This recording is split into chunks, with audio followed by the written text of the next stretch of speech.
کیا لوگوں کے لیے یہ بات باعث تعجب ہے؟ کون سی بات؟ کہ ہم نے انہی میں سے ایک آدمی پر یہ وحی بھیجی. ہم نے اوحینا الی رجل منہم، انہی میں سے ایک آدمی پر یہ وحی بھیجی. وہ وحی کیا ہے؟ ان انذر الناس وبشر الذین آمنوا، کہ لوگوں کو آگاہ کرو، ڈراؤ، اور اہل ایمان کو اس بات کی خوشخبری دے دو ان لہم قدم صدق عند ربہم، کہ ان کے لیے ان کے رب کے ہاں بلند پایا بڑا مقام ہے. تو قال الکافرون ان هذا لساحر مبین، کافر لوگ کہتے ہیں بے شک یہ کھلا جادوگر ہے. کافر لوگ کیا کہتے ہیں؟ یہ تو کھلا جادوگر ہے. ان، دیکھیے بار بار لفظ آتا ہے تو اس کا ترجمہ جو ہے وہ آپ کو آنا چاہیے. ایک مرتبہ یاد کر لیں گے تو آپ کے لیے پھر بعد میں انشاءاللہ آسانی ہوگی.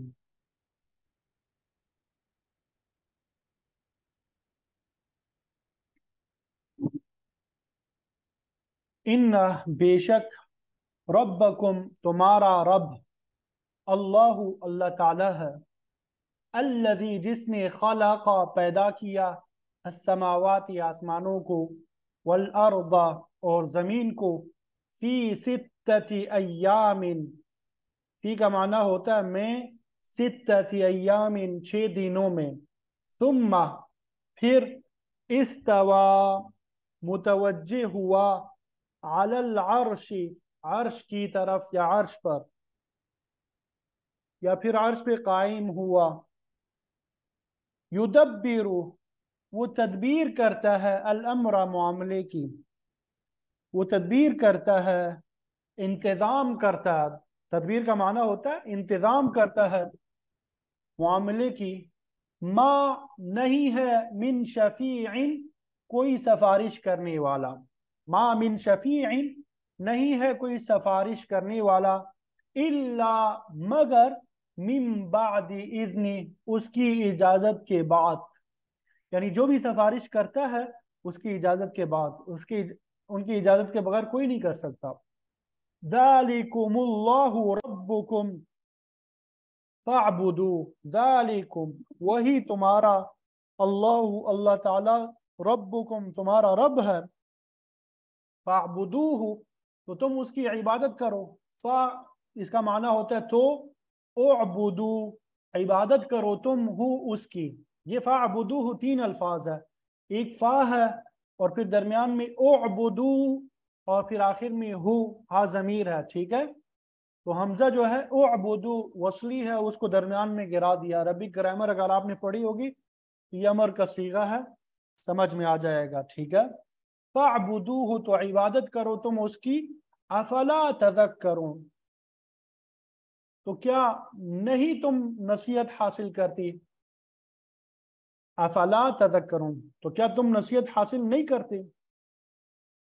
دوبارہ دیکھیں ترجمہ کہ ان ربکم اللہ الذی خلق السماوات والارض فی 6 ایام، بے شک تمہارا رب وہ اللہ ہے جس نے آسمانوں اور زمین کو 6 دن میں پیدا کیا، اور پھر وہ معاملات کی تدبیر کرتا ہوا عرش پہ قائم ہوا.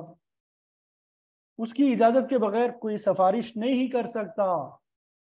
وہی اللہ تمہارا رب ہے، تم اسی کی عبادت کرو. کیا تم نصیحت حاصل نہیں کرتے؟ الیہ، اسی کی طرف. الیہ اصل میں الہ اور ہاتھ ان 2 الفاظ سے مل کے بنا ہے، الہ اور ہا. تو الیہ، اسی کی طرف، مرجعکم، مرجع، لوٹنا ہے، کم، تمہارا، جمیعا، سب کا، یعنی اسی کی طرف تم سب کو لوٹ کر جانا ہے. وعد اللہ، اللہ تعالی کا وعدہ، حقا، سچا ہے. وعد اللہ حقا، اللہ تعالی کا وعدہ سچا ہے. انہو، بے شک وہ، یبدأ الخلق، پہلی مرتبہ پیدا کرتا ہے. یبدأ، بدأ، یبدأ کا معنی ہوتا ہے ابتدا کرنا، پہل کرنا. ٹھیک ہے، یبدأ وہ پہل کرتا ہے پیدا کرنے کی، یعنی پہلی مرتبہ پیدا کرتا ہے.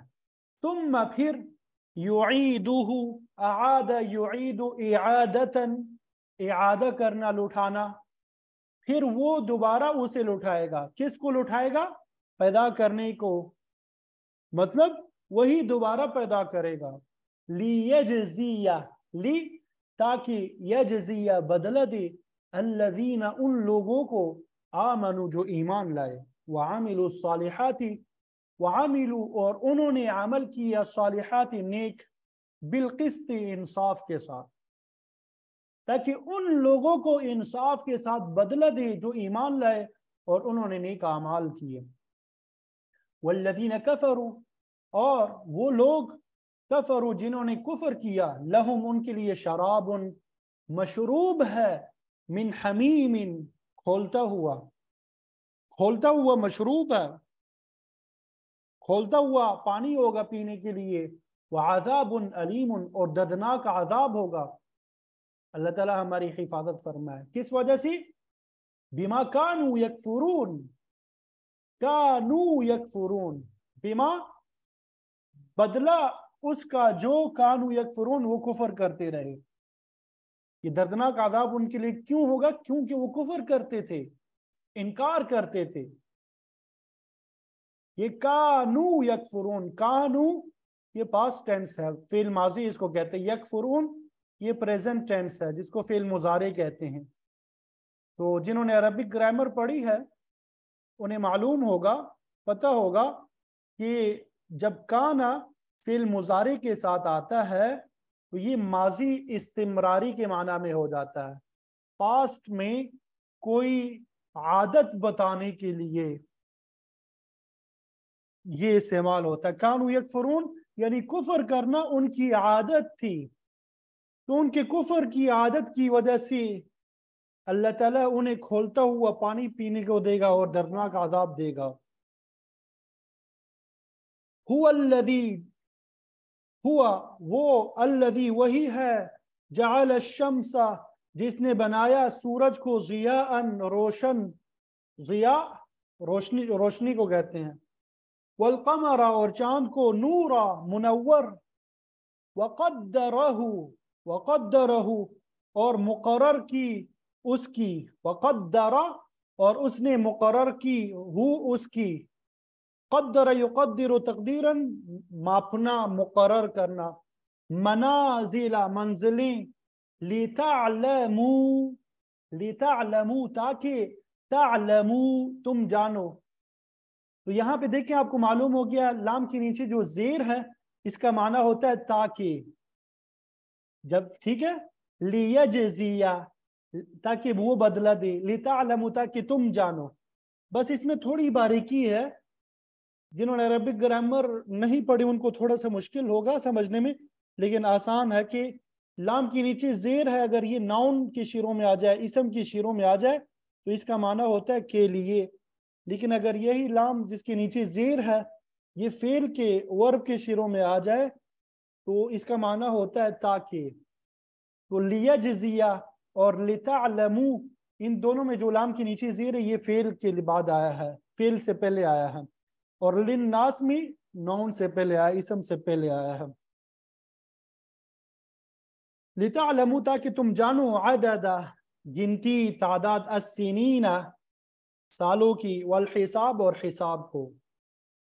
یعنی اللہ تعالیٰ وہی ہے جس نے سورج کو روشن اور چاند کو منور کیا اور اس کی منزلیں مقرر کی ہیں تاکہ تم سالوں کی گنتی اور حساب جان سکو. ما خلق نہیں پیدا کیا، اللہ تعالیٰ نے، ذالک یہ ساری چیزیں، الا بالحق مگر حق کے ساتھ. یعنی اللہ تعالیٰ نے یہ سب کچھ تدبیر کے بغیر ہی نہیں بنا دیا. یفصل وہ تفصیل کرتا ہے، تفصیلاً بیان کرتا ہے، الآیات آیتوں کو تفصیل کے ساتھ بیان کرتا ہے. لقوم ان لوگوں کے لیے، یعلمون جو جانتے ہیں. اب یہاں پہ دیکھیے لام کے نیچے زیر ہے تو اس کا ترجمہ ہم نے کیا کر دیا؟ کے لیے، کیونکہ قوم جو ہے یہ ناؤن ہے، ورب نہیں ہے، اسم ہے. ٹھیک ہے، ان بے شک فی اختلافی، اختلاف کا معنی ہوتا ہے بدلنا، مختلف ہونا. جب ایک چیز کو بدل دی جاتی ہے تو وہ مختلف ہو جاتی ہے. ٹھیک ہے. اختلاف کرنا مطلب آپ کی اوپینین جو ہے، آپ کی رائے جو ہے وہ دوسرے سے مختلف ہے، اس وجہ سے اس کو بدلنا کہتے ہیں. ان فی اختلاف اللیل والنہار، لیل رات کو کہتے ہیں، نہار دن کو کہتے ہیں، کہ بے شک رات اور دن کے بدلنے میں، وما اور جو خلق پیدا کیا اللہ اللہ تعالیٰ نے، فی السماوات آسمانوں میں، والارض اور زمین میں، لآیات، لا لام کے اوپر زبر ہے، اس کا معنی ہوتا ہے البتہ، آیات آیتیں ہیں، نشانیاں ہیں، لقوم ان لوگوں کے لیے، یتقون جو ڈرتے ہیں. ٹھیک ہے. ان بے شک الذین وہ لوگ جنہوں نے، جو لا یرجون امید نہیں رکھتے، لا یرجون جو امید نہیں رکھتے، رجا امید کو کہتے ہیں. عربی میں ہم کہتے ہیں ارجو ان تکونوا بخیر وعافیہ، میں امید کرتا ہوں کہ آپ خیر اور عافیت سے ہوں گے. لا یرجون وہ امید نہیں رکھتے، لقاءنا، لقاءنا دو الفاظ، ایک لقاء اور ایک نا. لقاء کا معنی ہوتا ہے ملاقات، نا ہماری، لقاءنا ہماری ملاقات کی. یعنی وہ لوگ جو ہماری ملاقات کی امید نہیں رکھتے، ورضوا اور وہ راضی ہو گئے، بالحیات الدنیا حیات زندگی، الدنیا دنیا کی، دنیا کی زندگی پہ وہ راضی ہو گئے. وطمئنوا، وطمئنوا اور مطمئن ہو گئے وہ سب، بہا اسی پر، بہا ای بالحیات الدنیا دنیا کی زندگی پر. والذین اور جو لوگ ہم، جو لوگ جو ہے، عن آیاتنا ہماری آیتوں سے، ہماری آیتوں کے بارے میں، غافلون بے خبر لوگ ہیں. یعنی بے شک وہ لوگ جو ہم سے ملاقات کی امید نہیں رکھتے، دنیا کی زندگی پہ ہی راضی اور اسی پہ مطمئن ہو گئے ہے، اور جو لوگ ہماری آیتوں سے غافل ہیں، اولئک یہی لوگ، مأواہم، مأوا ٹھکانے کو کہتے ہیں، ہم ان کا ٹھکانہ نار جہنم ہے. یہی وہ لوگ ہیں جن کا ٹھکانہ جہنم ہے. بما کا، بما اس کے بدلے میں جو، کانو یکسبون وہ کماتے رہے تھے. یہ میں نے پہلے بھی بتا دیا، کانو یکفرون یعنی ان اعمال کے بدلے میں وہ جو کرتے تھے،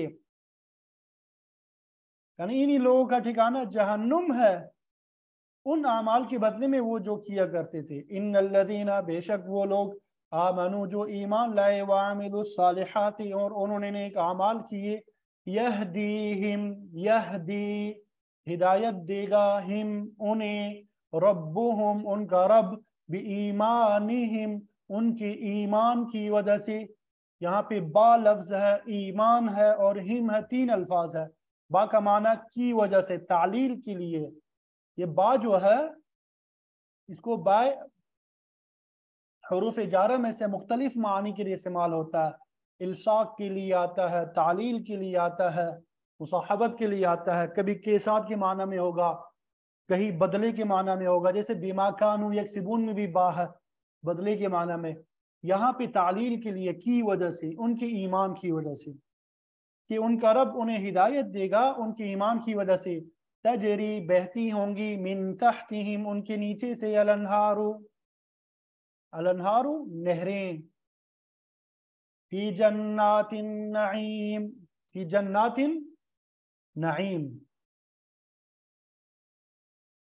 جنات النعیم میں، نعمتوں کے باغات میں وہ ہوں گے.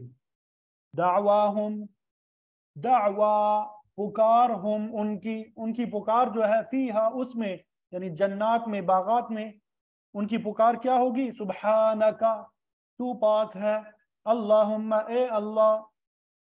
یعنی وہاں ان کی پکار صرف یہی ہوگی کہ اے اللہ آپ ہر عیب سے پاک ہیں، وَتَحِيَّتُهُمْ، اور ان کا تحفہ فیہا، اس میں یعنی جنت میں، سلام ہوگا، ان کا باہمی تحفہ سلام ہوگا.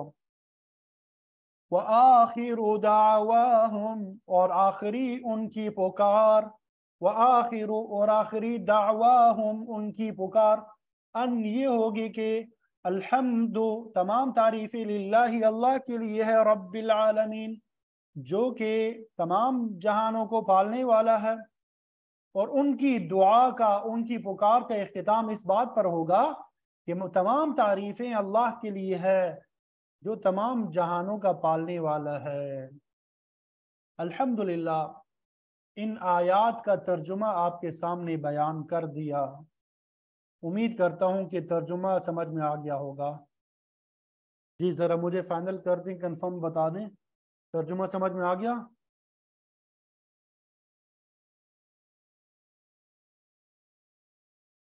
ترجمے میں کوئی مشکل تو پیش نہیں آئی انشاءاللہ؟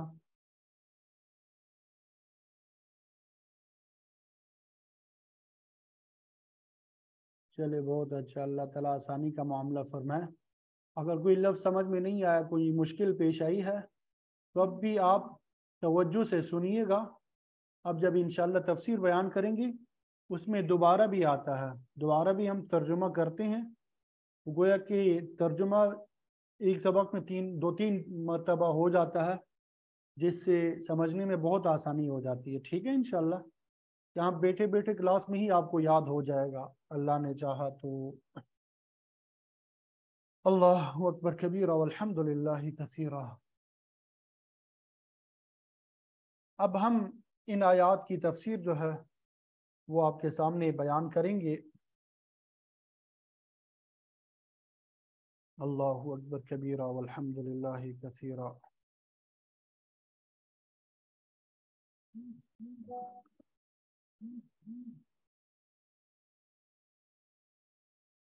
جی، تو اس سورت کا نام جو ہے یہ سورہ یونس ہے. ٹھیک ہے، اور اس کے آخر سے پہلے رکوع میں اللہ تعالیٰ نے حضرت یونس علیہ السلام کی قوم کی نافرمانی اور ایمان لانے کا مختصراً تذکرہ کیا ہے. اسی مناسبت سے اس سورت کا نام جو ہے سورہ یونس ہے. اور اس سورت کا ایک نام الف لام را بھی ہے، الف لام را بھی ہے. اور یہ سورت کا جو پہلا لفظ الف لام را اسی سے نکالا گیا ہے. تو یہ سورت جو ہے مکی زندگی کے آخری دور میں نازل ہوئی، تو اس وجہ سے یہ مکی سورت کہلاتی ہے. تقریباً 109 آیات پہ مشتمل ہے اور 11 رکوع پر.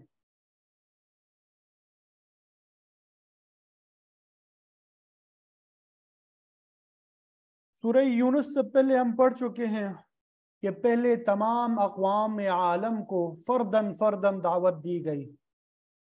اکیلے اکیلے سب کو، بنی اسرائیل کو، عیسائیوں کو، یہودیوں کو، ہر ایک کو، مشرکین کو انفرادی طور پہ دعوت دی گئی.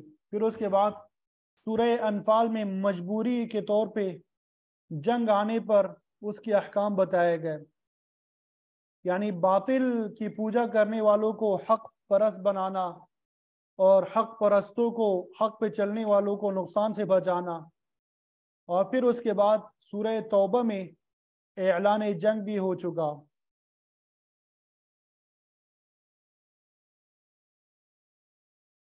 تو اس سے پہلے جو سورت ہم پڑھ چکے ہیں سورہ توبہ کے مضامین سے اس سورت کو خاصی مناسبت ہے.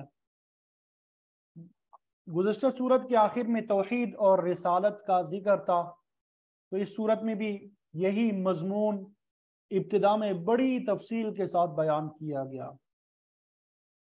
گزشتہ سورت میں زیادہ تر جہاد بالسیف کا تذکرہ تھا، تلوار سے جہاد کا ذکر تھا. غزوہ تبوک تفصیل کے ساتھ آپ کے سامنے بیان کیا گیا. لیکن اس صورت میں جہاد باللسان کا زیادہ تر ذکر ہے، زبان کے ذریعے جہاد کا. تو ان دونوں صورتوں میں جہاد قدر مشترک ہے. پچھلی صورت میں کفار کے 3 گروپ یعنی کافر، اہل کتاب اور منافق لوگوں کا رد کیا گیا تھا، جبکہ اس صورت میں مشرکین کے ساتھ بحث مباحثہ، ان کا رد اور ان کو اسلام کی دعوت کا ذکر کیا گیا۔ تو گویا سورہ یونس ایک تو توحید اور شرک کا مسئلہ تفصیل سے اس میں بیان کیا گیا، دوسرا مسئلہ آپ صلی اللہ علیہ وسلم اور دیگر انبیاء کی نبوت اور رسالت کو تفصیل سے بیان کیا گیا، نبوت اور رسالت پہ شکوک اور شبہات کا اظہار کرنے والوں کے اعتراضات کا مدلل جواب دیا گیا، اور پھر تیسرا معاد، میم عین الف دال، معاد یعنی قیامت کا ہے، کیونکہ قیامت جو ہے یہ بھی ایمان کے اجزاء میں سے ایک اہم جز ہے، تو اس میں قیامت کا ذکر بھی تفصیل کے ساتھ ملے گا۔ اور اس کے علاوہ اس صورت میں سابقہ قوموں کے حالات، انبیاء کی دعوت، ان کی اقوام کا رد عمل اور پھر ان کا انجام بیان کر کے اللہ تعالیٰ نے عبرت حاصل کرنے کی تلقین کی ہے۔ ان واقعات میں فرعون اور اس کی قوم کا خاص واقعہ بطور خاص بیان کیا گیا، اور اس صورت کا سب سے اہم موضوع جو ہے دعوت الی القرآن ہے، قرآن کی طرف دعوت دینا۔ جس طرح آپ ماشاءاللہ ایک دوسرے کو قرآن کی طرف دعوت دیتے ہیں کہ تفسیر کی کلاس سے آ جائے، تو اس صورت کا اہم موضوع بھی دعوت الی القرآن ہے۔ اللہ تعالیٰ نے اس کی صداقت اور حقانیت کو واضح کر کے اس کے پروگرام کی طرف دعوت دی ہے، اس مضمون کو وضاحت کے ساتھ بیان کیا گیا، توحید کے عقلی اور نقلی دلائل پیش کر کے شرک کا رد کیا گیا۔ جس طرح آپ سب کو معلوم ہے کہ مکی صورتوں میں زیادہ تر بنیادی عقائد کا ذکر کیا جاتا ہے، تو یہ مکی صورت ہے، اس میں بھی بنیادی عقائد پہ گفتگو کی گئی ہے۔ اس صورت کی ابتدا حروف مقطعات سے ہوتی ہے، اور حروف مقطعات میں بھی الف لام را سے اس کا آغاز ہوتا ہے۔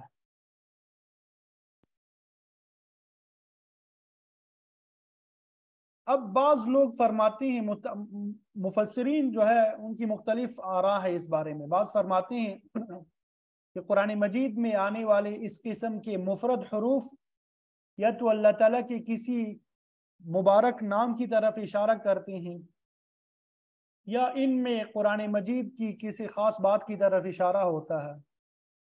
مثلا بعض مفسرین مختلف حروف کی مختلف تشریح کرتے ہیں، مثلا کہ ال سے اللہ مراد ہے اور را سے اللہ تعالیٰ کی رحمت کا اظہار ہوتا ہے، تو گویا الف لام را کا مطلب یہ ہے کہ اللہ تعالیٰ فرماتا ہے اے میرے بندو دیکھو میں نے تمہاری ہدایت اور رہنمائی کے لیے اپنی رحمت کے ساتھ کتنا اچھا کلام نازل فرمایا ہے۔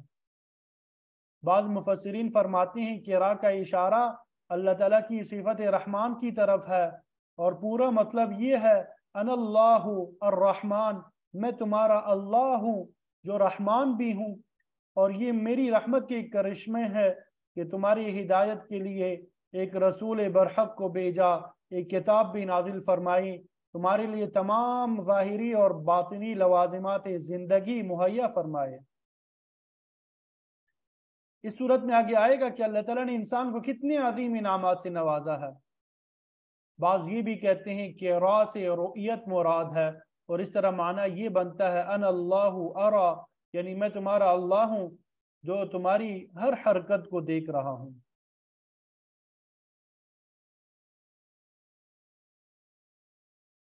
شاہ ولی اللہ محدث دہلوی رحمۃ اللہ علیہ بذریعہ کشف یا ذوق ان حروف کے معنی بیان کرتے ہیں کہ ہر صورت کی ابتدا میں آنے والے حروف مقطعات اس صورت کے مضمون کا خلاصہ ہوتے ہیں۔ ان حروف کو دیکھ کر صورت کی اندرونی حقیقت سمجھ میں آ جاتی ہے۔ فرماتے ہیں کہ ہم لفظ قاضی کا استعمال کرتے ہیں تو اس کا پورا مفہوم سمجھ میں آ جاتا ہے کہ یہ ایک ایسی شخصیت کا ذکر ہے جس کی یہ اہلیت ہوتی ہے، وہ فلاں کام انجام دیتا ہے۔ اسی طرح ہم بی اے، ایم اے یا پی ایچ ڈی کا لفظ بولتے ہیں تو ان الفاظ کے معانی اور مفہوم کی پوری حقیقت ہمارے ذہن میں ہوتی ہے۔ تو اسی طرح شاہ صاحب فرماتے ہیں کہ حروف مقطعات سے بھی مخفی حقائق، پوشیدہ حقائق کی نشاندہی ہوتی ہے۔ تو وہ اپنی کتاب الخیر الکثیر میں لکھتے ہیں کہ الف لام را میں مقامات انبیاء کی طرف اشارہ ہے کہ اللہ کے نبی اس دنیا میں آ کر ہمیشہ شرور کے ساتھ متصادم رہتے ہیں۔ مشرک، کافر، منافق، دہریے اور دیگر باطل عقیدے والے اور بے دین لوگ دین حق کی مخالفت پہ کمر بستہ رہتے ہیں۔ انبیاء علیہم السلام ان کے مقابلے میں اللہ تعالیٰ کے سچے دین کو پیش کرتے ہیں۔ تو فرماتے ہیں کہ الف لام را میں حق اور باطل کے اسی تصادم کی طرف اشارہ ہے۔ لیکن اہم جو بات ہے، علامہ جلال الدین سیوطی رحمۃ اللہ علیہ آخری بات یہ فرماتے ہیں اس حوالے سے، حروف مقطعات کے حوالے سے، اور یہی ہمارا نظریہ ہونا چاہیے، اللہ اعلم بمرادہ بذالک، کہ ان حروف کا حقیقی معنی اللہ تعالیٰ ہی جانتا ہے۔ ان حروف کا حقیقی معنی کون جانتا ہے؟ اللہ تعالیٰ ہی جانتا ہے۔ ہمارا عقیدہ یہی ہونا چاہیے، آمنا بہی، کہ ہم اس پر ایمان لائے ہیں۔ اللہ تعالیٰ کی نزدیک ان حروف کی جو بھی مراد ہے وہ برحق ہے، ہمارا اس پہ ایمان ہے۔ یہی راستہ جو ہے سلامتی والا ہے، زیادہ تفصیل میں جانے کی ضرورت نہیں ہے۔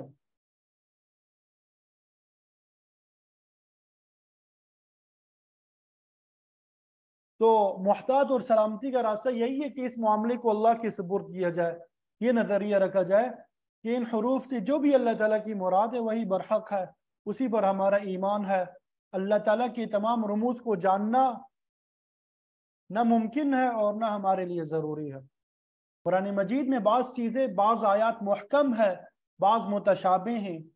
متشابہات پر صرف ایمان لانا ضروری ہے، جبکہ محکمات پر ایمان لانے کے علاوہ ان پہ عمل کرنا بھی ضروری ہے۔ اور جہاں کہیں شک و شبہ پڑ جائے تو ایسی باتوں کو محکمات کی روشنی میں سمجھنے کی کوشش کرنی چاہیے۔ اگر ہم صرف متشابہات ہی کے پیچھے پڑے رہیں، ان کو کریدنے کی فضول کوشش کرتے رہیں، تو گمراہ ہونے کا خطرہ ہے۔ بعض لوگ متشابہات کو غلط معنی پہنا کر ہی گمراہ ہوئے۔ تو قرآن مجید کی آیات اور الفاظ کو غلط معنی دینے والے لوگ پہلے زمانے میں بھی موجود تھے اور آج ہمارے معاشرے میں بھی موجود ہے۔ جگہ جگہ آپ کو لوگ نظر آئیں گے اور وہ اپنے مقصد کے مطابق ترجمہ وغیرہ بیان کرتے رہیں گے۔ اس لیے ہمیں ان متشابہات کے پیچھے نہیں پڑنا چاہیے۔ شاہ ولی اللہ محدث دہلوی رحمۃ اللہ علیہ فرماتے ہیں کہ جب کوئی بات اللہ کے نبی سے قطعی طور پہ پایہ ثبوت کو پہنچ جائے تو اس پہ عمل کرنا چاہیے، چاہے وہ چیز ہماری عقل میں آئے یا نہ آئے، ہمارا فرض ہے اس پہ ایمان لانا۔ تو الف لام را، یہ ساری تفصیل اس کے بارے میں آپ کو بتائی۔ تلک آیات الکتاب الحکیم، یہ حکمت والی کتاب کی آیتیں ہیں۔ قرآن مجید کی طوال یعنی لمبی صورتوں والا حصہ پچھلی صورت پہ ختم ہو چکا۔ طوال کا معنی ہوتا ہے لمبی صورت، لمبی صورت ہے۔ تو سورہ توبہ پہ اس کا حصہ جو ہے ختم ہو چکا ہے۔ اب اس صورت مبارکہ سے دوسرا حصہ مثانی شروع ہو رہا ہے۔ مثانی، میم سا الف نون یا، یہ حصہ جو ہے 14ویں پارے میں سورہ نحل تک جائے گا، اور اس کے بعد مئین، میم حمزہ یا نون، مئین، میم کے نیچے زیر، مئین صورتیں شروع ہو جائیں گی۔ ٹھیک ہے؟ بہرحال آیت مبارکہ میں لفظ آیات سے مراد اس صورت کی آیتیں بھی ہو سکتی ہے اور قرآن مجید کی مطلق آیات بھی مراد لی جا سکتی ہے۔ تو فرمایا یہ اس کتاب کی آیتیں ہیں جو حکیم ہے۔ حکیم کا مطلب محکم بھی ہو سکتی ہے، یعنی وہ کتاب جو محکم، مضبوط اور پکی ہے۔ سورہ بینہ کے الفاظ ہے فیہا کتب قیمہ، یہ بہت مضبوط اور واقعے کے مطابق کتاب ہے جس میں تغیر اور تبدل کا کوئی امکان نہیں۔ اس کے تمام واقعات، اوامر اور نواہی تحریف سے بالکل پاک ہے، یہ عقل سلیم اور فطرت کے عین مطابق ہے، ان میں غلطی کا کوئی امکان نہیں ہے۔ یہ آیات انسان کی کامیابی کے لیے بہترین پروگرام پیش کرتی ہے، اس کے تمام احکامات قیامت تک کے لیے فائدہ مند ہے۔ اب کوئی پیغمبر یا کوئی ایسی کتاب نہیں آئے گی جو ان احکامات کو منسوخ کر سکے۔ گویا یہ محکم کتاب کی اٹھل آیتیں ہیں۔ اور کتاب حکیم کا مطلب حکمت والی کتاب بھی ہو سکتا ہے، حکمت والی کتاب بھی ہو سکتا ہے۔ اس کتاب کی ساری تعلیم حکمت سے بری ہوئی ہے۔ قرآن مجید نے حکمت اور دانائی کا مکمل کورس فراہم کیا۔ سورہ بقرہ میں موجود ہے وَمَن يُؤْتَ الْحِكْمَةَ فَقَدْ أُوتِيَ خَيْرًا كَثِيرًا، جسے حکمت عطا کی گئی اسے بہت بڑی بلائی عطا کر دی گئی۔ اللہ تعالی ہمیں نصیب فرمائے۔ حکمت کا معنی فہم اور دانش کی باتیں، گویا یہ حکمت، یہ کتاب جو ہے حکمت اور دانائی کی نہایت عمیق اور دقیق باتوں پہ مشتمل ہے۔ اس میں جہالت، کمزوری یا غلطی والی کوئی بات نہیں ہے۔ یہ ایسی کتاب ہے جس کی صداقت کا حتمی اعلان ہو چکا ہے۔ اس صورت میں قرآن مجید کی حقانیت اور صداقت کو بطور خاص بیان کیا گیا۔ پھر آگے دوسری آیت میں رسالت کی طرف بھی اشارہ ہے، اور تیسری آیت سے توحید کی حقیقت کو ظاہر کیا گیا، اور پھر اس کے بعد متفرق مضامین بھی آئیں گے۔ تو قرآن مجید کی حقانیت کے بیان کے بعد دوسری آیت میں رسالت کی طرف اشارہ ہے۔ اکان للناس عجبا، کیا یہ بات لوگوں کے لیے تعجب انگیز ہے، باعث تعجب ہے؟ ان اوحینا الی رجل منہم،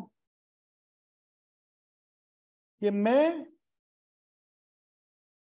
ان میں سے ایک مرد کی طرف وحی ہم نے بھیجی ہے۔ استفہامی انداز میں فرمایا اکانا، کیا یہ کوئی قابل اعتراض بات ہے؟ سوال کیا جا رہا ہے۔ روایات میں آتا ہے کہ مشرکین آپ صلی اللہ علیہ وسلم کی نبوت کو تسلیم نہیں کرتے تھے۔ کوئی آپ کو شاعر کہتا، کوئی کاہن کہتا، کسی نے دیوانگی اور افتراء کا الزام لگایا، نعوذ باللہ من ذالک۔ مشرکین کا نظریہ یہ تھا کہ اگر نبوت ملنی تھی تو مکے کی کسی بڑے آدمی کو ملتی۔ ابو الحکم یعنی ابو جہل بڑا آدمی ہے، مغیرہ بڑا دولت مند ہے، لاکھوں اشرفیوں کی تجارت ہے، بڑے جانوروں کا مالک ہے، بڑے لونڈی اور غلام اس کے پاس موجود ہے، نبوت کا حقدار تو وہ ہے۔ وہ یہ بھی کہتے تھے کہ طائف کی بستی میں سردار جو ہے مسعود، جو بڑے بڑے سرمایہ دار ہے، جن کی مالی حالت بڑی اچھی ہے، نبوت تو ان کو ملنی چاہیے تھی۔ بھلا محمد جیسے غریب آدمی کو یہ شرف کیسے حاصل ہو سکتا ہے؟ اس اعتراض کا جواب اللہ تعالیٰ نے قرآن مجید میں مختلف انداز سے دیا۔ اہم یقسمون رحمت ربک، کیا یہ مشرک تیرے رب کی رحمت کی تقسیم کرنے والے ہیں؟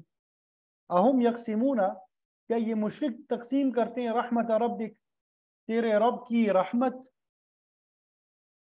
یہ لوگ مال و دولت، جاہ و اقتدار کو معیار رسالت قرار دے رہے ہیں، حالانکہ اللہ تعالیٰ بہتر جانتا ہے کہ اس منصب جلیلہ کا مستحق کون ہے۔ یہ تو اللہ تعالیٰ کے علم میں ہے کہ اس نے فرائض نبوت سے عہدہ برا ہونے کے لیے صلاحیت اور استعداد کس شخصیت میں رکھی ہے۔ اخلاق کی بلندی، علم کا کمال، باطنی کیفیات کا عروج جو نبی کی ذات میں ہوتا ہے وہ کسی دوسرے شخصیت میں نہیں ہوتا۔ تو نبوت کے انتخاب میں اللہ تعالیٰ کا فیصلہ ہی اعلیٰ اور ارفع ہوتا ہے۔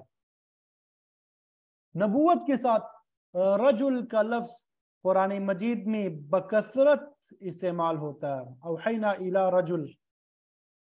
اس کا مطلب یہ کہ اللہ تعالیٰ نے نبوت کا تاج ہمیشہ مردوں کے سر پہ رکھا ہے۔ رجل کا معنی ہوتا ہے مرد، کسی عورت کو نبوت کا منصب عطا نہیں کیا گیا۔ اللہ تعالیٰ کی حکمت کا تقاضا یہی ہے کہ عورتوں کے ذمے ہمیشہ آسان کام لگائے جاتے ہیں، جبکہ نبوت کا کام بڑا مشقت طلب کام ہے۔ البتہ نبوت کے بعد دوسرا بڑا درجہ صدیقیت کا ہے جو بعض عورتوں کو بھی نصیب ہوا۔ تو عورت کی منصب نبوت سے محرومی کو اس کی توہین پہ محمول نہیں کرنا چاہیے، بلکہ یہ تو اللہ تعالیٰ نے کاموں کو مرد اور عورت کی جسمانی ذہنی صلاحیتوں کے عین مطابق کی ہے۔ اللہ تعالیٰ نے عورت میں مشقت برداشت کرنے کا مادہ جو ہے مرد کی بنسبت کم رکھا ہے، اسی لیے ان کے فرائض نسبتاً کم محنت طلب ہے۔ محنت مزدوری، کھیتی باڑی، جہاد وغیرہ یہ سب مردوں کی ذمہ ہے، جبکہ عورتوں کو امور خانہ داری کی ذمہ داری سونپی گئی ہے۔ اسی طرح نماز باجماعت، نماز جمعہ، عیدین کی نماز جیسے اجتماعی امور میں عورت کو استثناء حاصل ہے۔ حکومت کو چلانا اور جیسا مشکل کام جو ہے یہ مردوں کے ذمہ ہے۔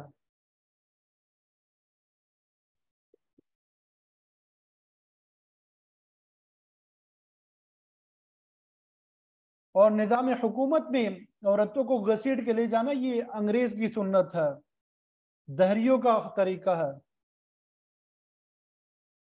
دین نے جو حکم دیا خاتون کے لیے وقرن فی بیوتکن، وہ گھر میں بیٹھ کے اپنی ذمہ داری کے کام انجام دے، اپنے گھروں میں بچوں کو زیور تعلیم سے آراستہ کرے۔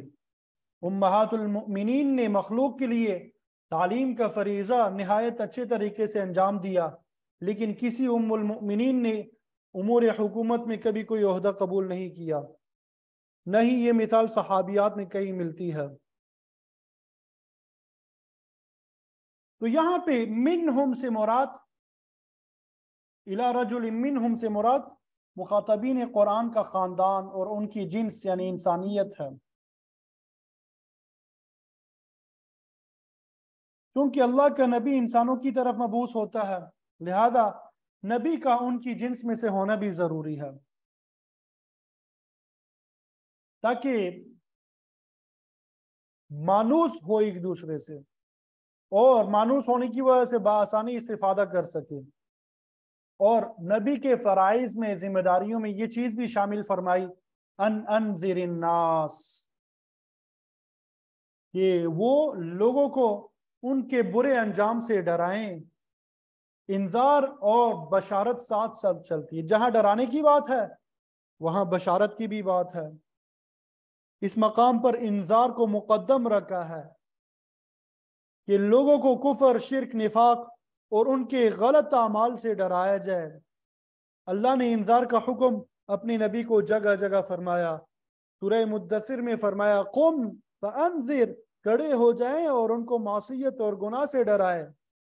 برائی سے ڈرانے کے بعد اہل ایمان کو بشارت دینے کا حکم بھی ساتھ ہی دے دیا، وَبَشِّرِ الَّذِينَ آمَنُوا، کہ آپ ایمان لانے والوں کو خوشخبری بھی سنا دیں کہ حقیقی کامیابی انہی کو حاصل ہوگی۔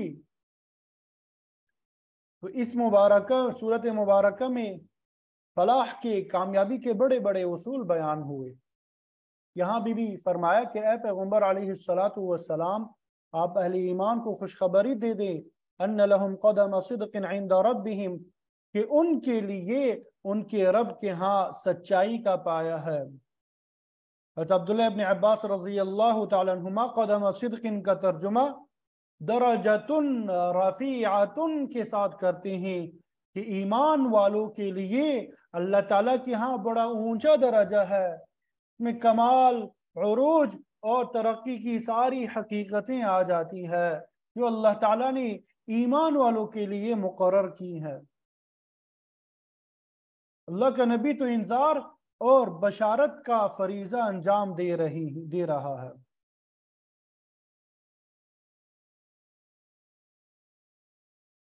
برے عقیدے، برے اخلاق اور برے اعمال والوں کو ڈرا رہا ہے، اچھے عقیدے، اچھے اخلاق اور اچھے اعمال والوں کو جنت کی بشارت دے رہا ہے۔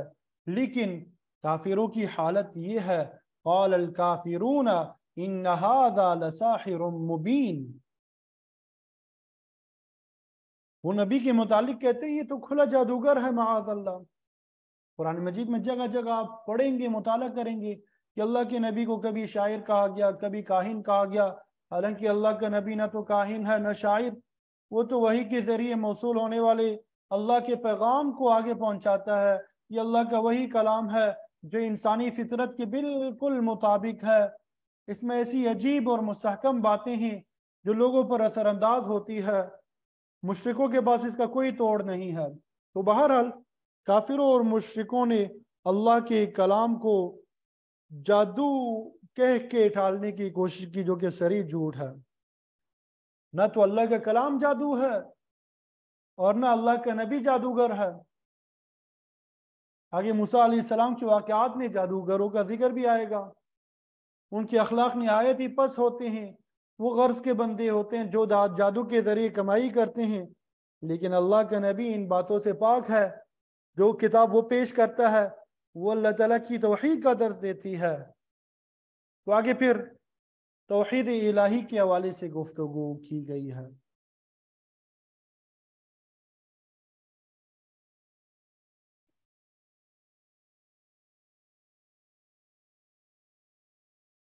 ان ربکم اللہ الذی خلق السماوات والارض،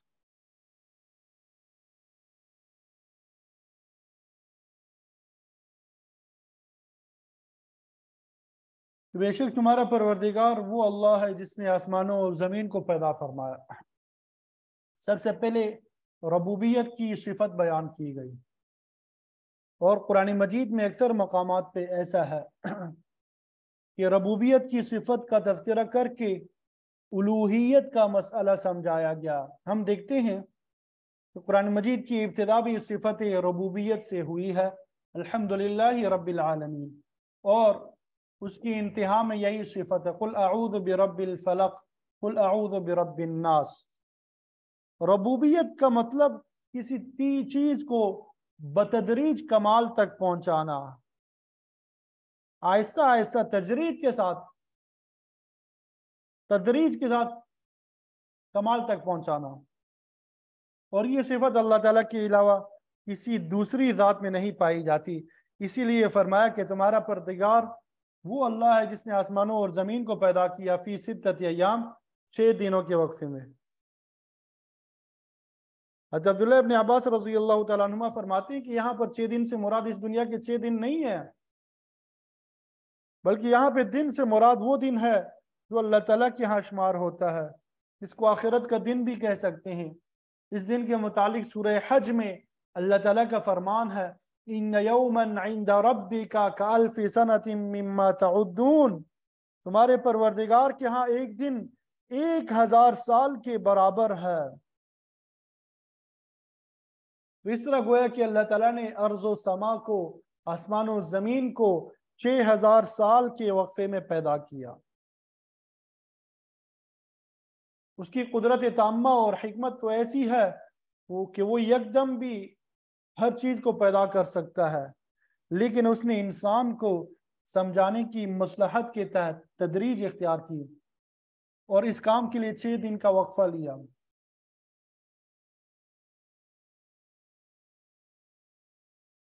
حدیث شریف میں بھی آتا ہے التعودۃ من الرحمن والعجلۃ من الشیطان، کہ آہستگی رحمان کی صفت ہے جبکہ جلد بازی شیطانی فعل ہے۔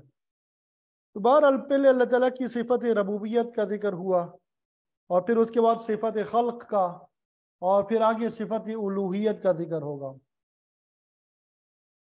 آسمان اور زمین کو 6 دن وقفے کے میں پیدا کرنے کے بعد فرمایا ثم استوى علی العرش، پھر اللہ تعالیٰ عرش پہ مستوی ہوا۔ استوا کا معنی قائم ہونا، قرار پکڑنا، کسی دوسری چیز کے ساتھ برابر ہونا، کسی دوسری چیز کے ساتھ برابر ہونا۔ عربی میں کہتے ہیں استوى علی الدابہ، فلاں شخص سواری پہ قائم ہو گیا۔ استوا کا معنی ارادہ کرنا بھی آتا ہے، جیسے ثم استوى الی السماء فسواہن 7 سماوات، پھر اس نے آسمانوں کی طرف ارادہ فرمایا اور انہیں 7 آسمانوں کی شکل میں بنا دیا۔ اسی طرح استوا کا معنی غالب آنا بھی ہے۔ تو بہرحال یہاں پہ استوا علی العرش کا معنی یہ ہے کہ اللہ تعالیٰ عرش پہ مستوی یعنی غالب ہے، اور عرش ایسی چیز ہے جو ساری مخلوق میں بلند ترین ہے۔ 7 آسمانوں کے بعد جنت کا سلسلہ شروع ہوتا ہے، جس کا بلند ترین درجہ جنت الفردوس ہے، جس کے اوپر عرش الہی کا سایہ ہے۔ مطلب یہ کہ سب سے بلند ترین چیز عرش پر جب اللہ تعالیٰ کا قبضہ ہے تو باقی چیزیں تو بطریق اولا اس کے تسلط میں ہے۔ تو استوا علی العرش، اس سے یہی بات سمجھانا مقصود ہے۔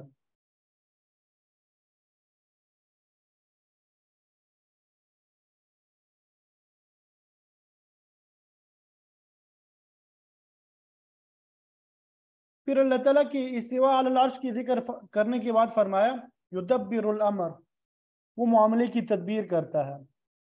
سورہ الف لام میم سجدہ میں ہے یدبر الامر من السماء الی الارض، وہ بلندیوں سے پستیوں تک ہر چیز کی تدبیر کرتا ہے۔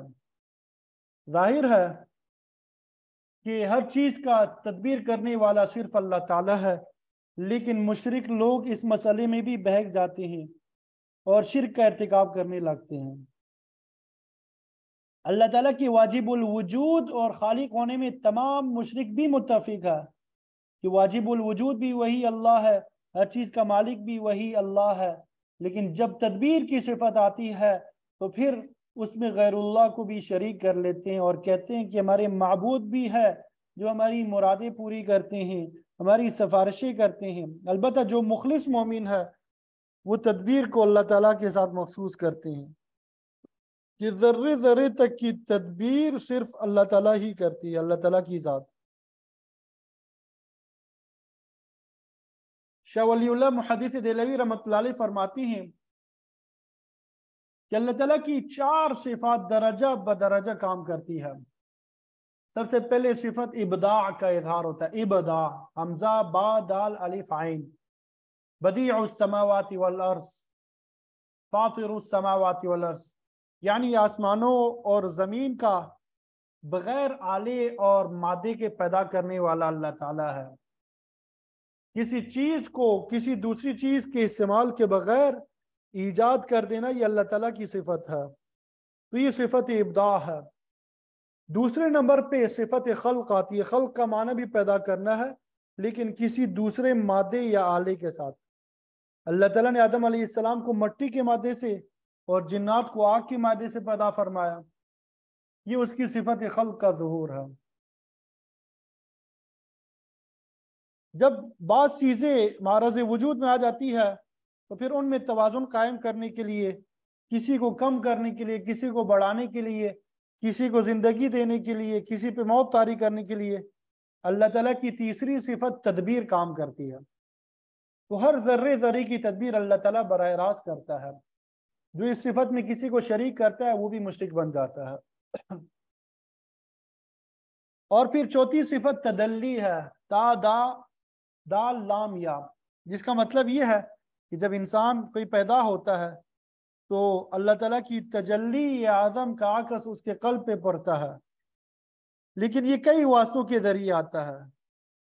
تجلی اعظم کا اثر جو ہے عرش الہی پہ پڑتا ہے، نیچے امام نوعی انسان ہوتا ہے اس کے قلب پہ پڑتا ہے، اور پھر اس کے واسطے سے وہ اثر روح انسانی پہ پڑتا ہے۔ روحی انسان میں پھر بڑے بڑے مرکز ہوتے ہیں جن کے ذریعے اس کا اثر ہر انسانی قلب پہ پڑتا ہے. یہی وجہ ہے کہ مرنے کے بعد انسانی ذہن بہت تیز ہو جائے گا. اگر اس نے دنیا میں ایمان قبول نہیں کیا تو اس کو بڑا افسوس ہوگا کہ وہ ایمان سے کیوں محروم رہا. اس کے قلب پہ پڑنے والی تجلی اسے ستائے گی، ملامت کرے گی کہ دنیا میں رہ کے تم نے کیا کیا. ابتدا ہی سے ہر انسان کے قلب میں خدا شناسی کا بیج جو ہے وہ بویا ہوا ہے، جو تجلی اعظم کے ذریعے آتا ہے. تو بہرحال یہاں پہ فرمایا اللہ تعالیٰ معاملے کی تدبیر کرتا ہے، یعنی صفت تدبیر جو ہے اسی کے ساتھ خاص ہے. ما من شفیع الا من بعد اذنہ، کوئی سفارشی نہیں ہے مگر اللہ تعالیٰ کی اجازت کے بعد. یہود و نصارہ اور مشرکین نے سفارشی بنا رکھے ہیں جن کے متعلق ان کا عقیدہ ہے کہ اللہ تعالیٰ راضی ہو یا ناراض یہ سفارشی ہمارا کام ضرور کرا دیں گے، لیکن یہ باطل عقیدہ ہے، کیونکہ اللہ تعالیٰ کی اجازت کے بغیر کوئی کسی کی سفارش نہیں کر سکے گا. من ذا الذی یشفع عندہ الا باذنہ، آیت کرسی میں آپ نے پڑھا ہوگا کہ اللہ تعالیٰ کے نبی اور آپ صلی اللہ علیہ وسلم بھی سفارش کریں گے تو اللہ تعالیٰ کی اجازت سے کریں گے.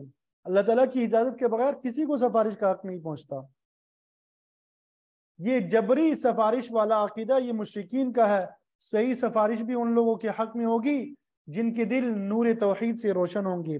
ان کے لیے انبیاء، شہداء اور نیک لوگ سفارش کریں گے.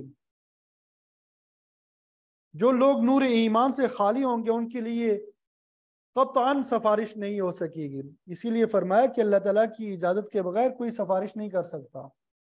ذالکم اللہ ربکم، یہی ہے تمہارا رب جو خالق ہے، مدبر ہے، ذرے ذرے کا مالک ہے. فاعبدو، تو عبادت بھی صرف اسی کی کرو. اللہ کا نبی بھی یہی تعلیم دیتا ہے کہ عبدیت صرف ایک اللہ کی کرو. افلا تذکرون، کیا تم دھیان نہیں دیتے، نصیحت نہیں کرتے، نصیحت نہیں حاصل کرتے. اللہ کا نبی تمہیں واضح بتاتا ہے، اللہ کی کتاب تمہاری رہنمائی کرتی ہے، نشانات قدرت تمہیں پکار پکار کر توحید کی دعوت دے رہے ہیں، لیکن تم اول فول باتیں کر رہے ہو. کبھی اللہ کے سچی نبی کو نبی ماننے سے انکار کرتے ہو، اسے جادوگر کا لقب دیتے ہو، کبھی کتاب الہی کا انکار کرتے ہو، کبھی کہتے ہو کہ ہم اپنے معبودوں کو نہیں چھوڑیں گے، کبھی کہتے ہو کہ یہ سفارشی جو ہے ہمارا کام کر دیں گے. تو یہاں پہ فرمایا کہ رب جو ہے، جو تمہارا خالق بھی ہے، مدبر بھی ہے، اسی کی عبادت کرو. پھر آگے اللہ تعالیٰ نے معاد کا ذکر فرمایا، یعنی قیامت کا ذکر. جب انسان دنیا میں اچھے کام کرتا ہے یا برے کام کرتا ہے، ان سب کا بدلہ قیامت میں ملے گا. تو انسان کو خطاب ہو رہا کہ یاد رکھو اس دنیا میں تم جو چاہو کر لو، غلط سلط عقائد کر لو، رکھ لو، اللہ کے ساتھ شریک ٹھہرا لو، لیکن الیہ مرجعکم جمیعا، بالآخر تم سب کو اللہ ہی کے پاس لوٹ کے جانا ہے. وعد اللہ حق، اللہ تعالیٰ کا یہ وعدہ جو ہے برحق ہے، سچا ہے، کسی شک اور شبہ کی گنجائش نہیں ہے. ہر ایک نے اللہ تعالیٰ کے سامنے حاضر ہونا ہے، اپنے اعمال اور عقائد کی جواب دہی کرنی ہے. اور اس بات پہ بھی غور کرو، انہ یبدأ الخلق، بے شک ابتدا میں پیدا کرنے والا وہی ہے، پہلے بھی وہی پیدا کرنے والا ہے. ہم دیکھ رہے ہیں کہ کائنات کی تمام چیزیں وہ کس طرح پیدا کرتا ہے. ثم یعید، پھر وہ اس کو دوبارہ بھی لوٹائے گا، یعنی مرنے کے بعد وہ پھر زندہ کر کے اپنے سامنے کھڑا کرے گا، اس سے پوری زندگی کا حساب لے گا. اور دوبارہ لوٹانے کا مقصد ہی یہی ہے، لیجزی الذین آمنوا وعملوا الصالحات بالقسط، تاکہ ایمان لانے والوں، اچھے عمل کرنے والوں کو انصاف کے ساتھ پورا پورا بدلہ ملے. اچھے اور برے اعمال کی جزا یا سزا اس دنیا میں کسی حد تک اس دنیا میں بھی ملتی ہے، لیکن مکمل طور پہ نہیں. لیکن نیکی کی مکمل جزا اور برائی کی سزا تو آخرت میں ہی ملے گی.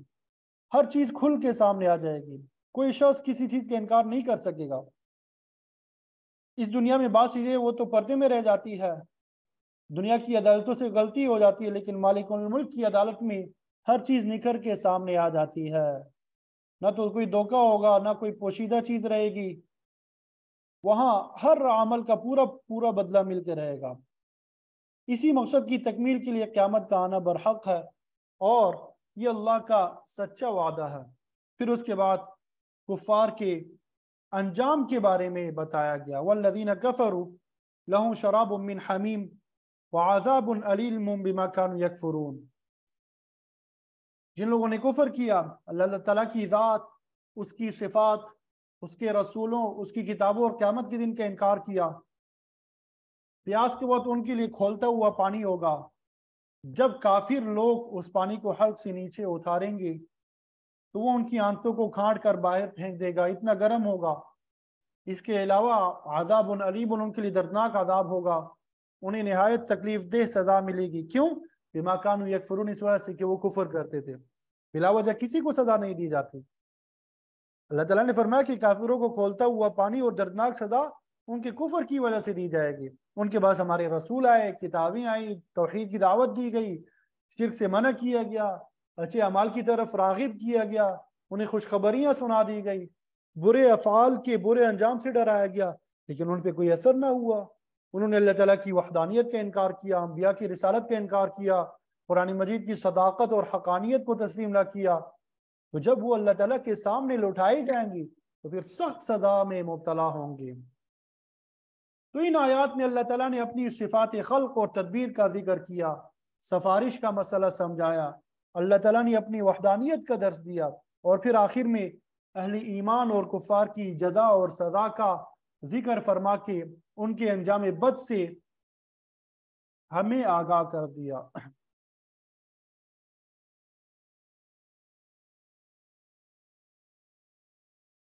والذی جعل الشمس ضیاء والقمر نورا، اللہ تعالیٰ کی ذات وہی ہے جس نے سورج کو چمکدار بنایا، چاند کو روشن بنایا۔ اس کائنات میں نہ صرف انسان بلکہ ہر جاندار سورج اور چاند سے مستفید ہو رہا ہے۔ جانداروں کے علاوہ نباتات، پودے، درخت، کیڑے مکوڑے سورج کی ضیاء اور چاند کی روشنی سے فائدہ اٹھا رہے ہیں۔ نظام شمسی میں سب سے بڑا سیارہ جو ہے وہ سورج ہے۔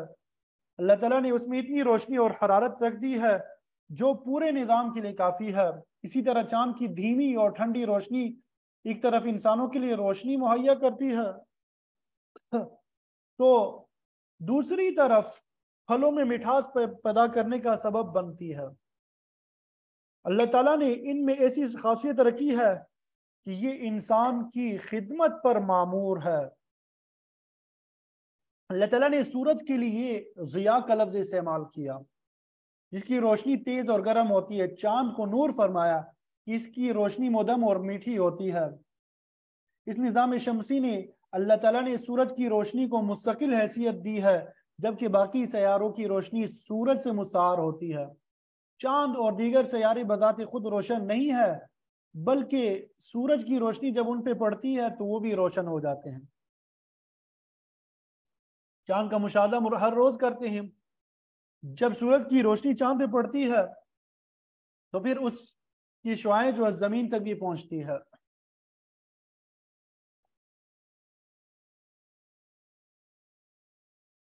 تو فرمایا چاند کو منور بنایا، وقدرہ منازل، اس کے لیے منزلیں مقرر کر دیا۔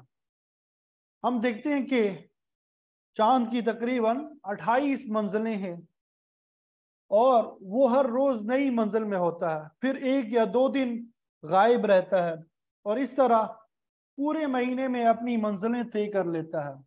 اسی طرح اللہ تعالیٰ نے سورج کے لیے بھی منزلیں مقرر کر رکھی ہے۔ سورج جو ہے اپنی حرکت 12 برجوں میں جاری رکھتا ہے۔ پورا سال ان منزلوں پہ چلنے کی وجہ سے موسمی تغیر اور تبدل پیدا ہوتا ہے، کبھی سردی، کبھی گرمی، کبھی بہار، کبھی خزاں۔ اگر سورج پورا سال ایک ہی راستے پہ چلے تو موسم تبدیل نہ ہو، بلکہ سارا سال ایک موسم رہے۔ لیکن اللہ تعالیٰ نے اپنی خاص حکمت کے تحت سورج کی منزلیں بھی مقرر کر دی ہے، جس کی وجہ سے انسان مختلف موسموں میں مختلف ضروریات حاصل کرتا ہے۔ اور یہ کس لیے؟ لِتَعْلَمُوا عَدَدَ السِّنِينَ وَالْحِسَابَ، تاکہ تم اس کے ذریعے سے سالوں اور حساب کتاب وغیرہ جو ہے وہ جان سکو۔ رات اور دن کا نظام بھی اللہ تعالیٰ نے ان سیاروں کی گردش کے ساتھ منسلک رکھا ہے۔ ایک دن اور ایک رات کی تکمیل پہ 24 گھنٹے شمار ہوتے ہیں، اور پھر ایک ایک دن کر کے مہینوں، سالوں اور صدیوں کی گنتی جو ہے معلوم کر لی جاتی ہے۔ اگر دن رات کا تغیر اور تبدل نہ ہو تو پھر تقویم جو ہے اس کو معلوم کرنا ممکن ہی نہ ہو۔ تمام کاروبار، عبادات کا نظام دن رات کے ساتھ ہی منسلک ہے۔ دن کے وقت آدمی کام کر کے تک جاتا ہے تو رات کو آرام کر کے اگلے دن کے لیے پھر تیار ہو جاتا ہے۔ تو اللہ تعالیٰ نے اس نظام میں بڑی مصلحت رکھی ہے، تو فرمایا کہ چاند اور سورج کو تمہارے تقویم اور حساب کا ذریعہ بنایا۔ آپ صلی اللہ علیہ وسلم کا ارشاد بھی ہے کہ اللہ کی اچھے بندے وہ ہے جو سورج اور چاند کی نقل اور حرکت سے اوقات معلوم کر کے اللہ کی عبادت کا اہتمام کرتے ہیں۔ گویا عبادت کا تعلق بھی اللہ تعالیٰ نے اس سورج اور چاند کے ساتھ منسلک کر دیا ہے۔ ما خلق اللہ ذلک الا بالحق، اللہ تعالیٰ نے جو کچھ بھی اس میں پیدا کیا ہے حق کے ساتھ پیدا کیا ہے۔ یہ زمین اور فلکیات کا سارا نظام اللہ تعالیٰ کی خاص حکمت اور تدبیر کے ساتھ چل رہا ہے۔ یفصل الآیات لقوم یعلمون، اللہ تعالیٰ اپنی نشانیت تفصیل کے ساتھ بیان کرتا ہے ان لوگوں کے لیے جو سمجھ رکھتے ہیں، جو عقل اور شعور سے کام لیتے ہیں۔ پھر آگے فرمائی ان فی اختلاف اللیل والنہار، بے شک رات اور دن کے بدلنے میں، وما خلق اللہ فی السماوات والارض، اور جو کچھ اللہ تعالیٰ نے آسمانوں اور زمین میں پیدا کیا ہے، لآیات لقوم یتقون، البتہ تقوی اختیار کرنے والے لوگوں کے لیے نشانیاں ہے، کفر، شرک اور معاصی سے بچنے والوں کے لیے۔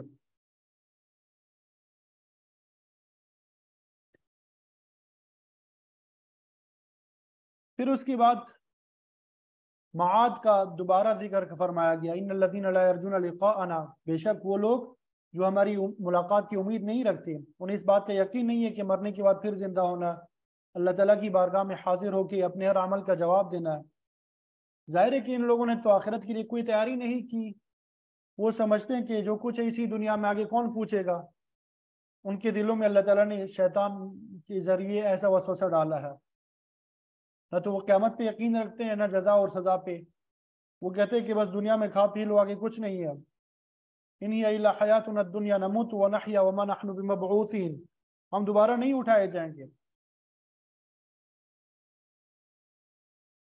تو دوسرے مقام پہ اس طرح آتا ہے کہ جو لوگ آخرت کے عقیدے پہ ایمان نہیں رکھتے وہی لوگ اکثر کفر اور شرک بھی کرتے ہیں، برائیوں میں مبتلا رہتے ہیں۔ ان کا یہی عقیدہ ان کی نیکی کے راستے میں رکاوٹ بن جاتا ہے، پھر نہ تو وہ اچھا کام کرتے ہیں، نہ ظلم و زیادتی سے بچتے ہیں، کیونکہ محاسبے کے عمل پہ ان کو یقین نہیں ہوتا، قیامت پہ یقین نہیں ہوتا۔ تو بتایا کہ وہ ایک تو قیامت پہ یقین نہیں رکھتی، وہ رضو بالحیات الدنیا، دوسرا یہ کہ وہ دنیا کی زندگی پہ ہی وہ خوش ہو جاتے ہیں، راضی ہو جاتے ہیں، وہ دنیا ہی کی زندگی پہ مطمئن ہو جاتے ہیں، ان کی ساری کوشش جو ہے دنیا ہی کے لیے ہوتی ہے۔ وَهُمْ عَنِ الْآخِرَةِ هُمْ غَافِلُونَ وَاطْمَأَنُّوا بِهَا، اور اس زندگی کے ساتھ ہی مطمئن ہو گئے، اسی دنیا کو اپنا مقصود بنا لیا۔ حدیث شریف میں آپ صلی اللہ علیہ وسلم کی دعا منقول ہے، اللہم لا تجعل الدنیا اکبر ہمنا ولا مبلغ علمنا ولا غایت رغبتنا، اے اللہ لا تجعل الدنیا اکبر ہمنا، دنیا کو ہمارا بڑا مقصد نہ بنا، ولا مبلغ علمنا، اور نہ اسے ہمارے علم کی انتہائی پہنچ بنا، ولا غایت رغبتنا، اور نہ ہماری رغبت کی منتہا بنا کہ ہم آخرت سے غافل ہو کے رہ جائیں۔